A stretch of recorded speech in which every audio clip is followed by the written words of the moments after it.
We live in the age of this extraordinary thing called fact-checking, Seth. Um, I, you, Familiar with that? yeah, I figured you would be. I think, you've had some fairly ridiculous and even hilariously funny outcomes from so-called fact-checking. Um, can you give us a feel for how it's played out for you? How it works in America, fact-checking, and how it's worked out for you? We started experiencing fact checking, which is kind of a ridiculous thing because we're a comedy site, right? We do satire. So why in the world are we being fact checked? That's a good question. We did a joke about how CNN had purchased an industrial sized washing machine to spin the news in before publishing it, which is just a ridiculous, absurd joke with this visual where you've got an industrial washing machine with the CNN logo on it, as if you could actually spin the news in a spin. Like it doesn't even make sense. It's just a silly joke. Um, and Snopes, a fact checking outlet, rated it false, and Facebook threatened to take our page down if we continue to share false stories. And we're like, what is going on? This is a washing machine joke. Um, we've had a lot of that where we'll tell these absurd jokes, like the Ninth Circuit Court overturns the death of Ruth Bader Ginsburg, for example, or something like that. And it's just a silly, absurd joke. Of course, you can't overturn somebody's death. It's satire. And USA Today fact checked it and rated it false, and we got another warning. So, I mean, we've had a lot of these fact checks, and they've actually impacted our business because Facebook, if you get fact checked too many times, Facebook starts ditching you in the algorithm. They don't want you showing to people because you're a purveyor of misinformation. You're spreading misinformation or disinformation on the internet.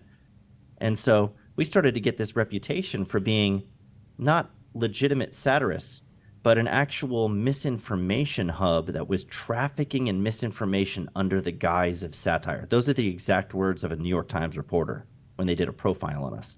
They said we were trafficking in misinformation, writing these silly jokes that the fact checkers are rating false. And so, what you can try to figure out the reasoning behind any of it, but I think that humor is a very effective tool in these conversations, these political debates, these culture wars, and so they tried to paint us with that misinformation brush so that they could censor what we had to say and limit its reach, which I think was just egregious and ultimately laughable because the jokes they were censoring were just silly.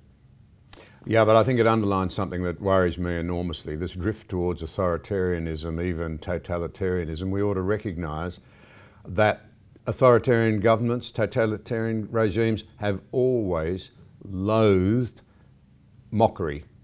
They've always Yeah. loathed the sort of satire that's been a feature of healthy democracy where you prick balloons and bad ideas. They've always wanted to silence those who start out humorously pointing to error, and you end up with a real cost to freedom. Yeah.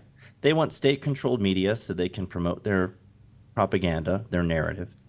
Um, and they don't want anybody to challenge or criticize that narrative. And the job of the comedian, if the comedian is really doing his job, because what comedians do so well is you hear that phrase punching up, jokes should punch up, they shouldn't punch down. I disagree with that whole concept of punching down, but I do agree that the comedians have a responsibility. Like they're not going to be funny unless they're holding power accountable and challenging the powers that be and pointing out their hypocrisy and poking holes in those popular narratives, whatever they are. So yeah, I think comedy done right is constantly looking to poke holes in the narrative, and that's why it's such a threat to the tyrants who don't want that narrative challenged. So it's one of the first things that they try to shut down.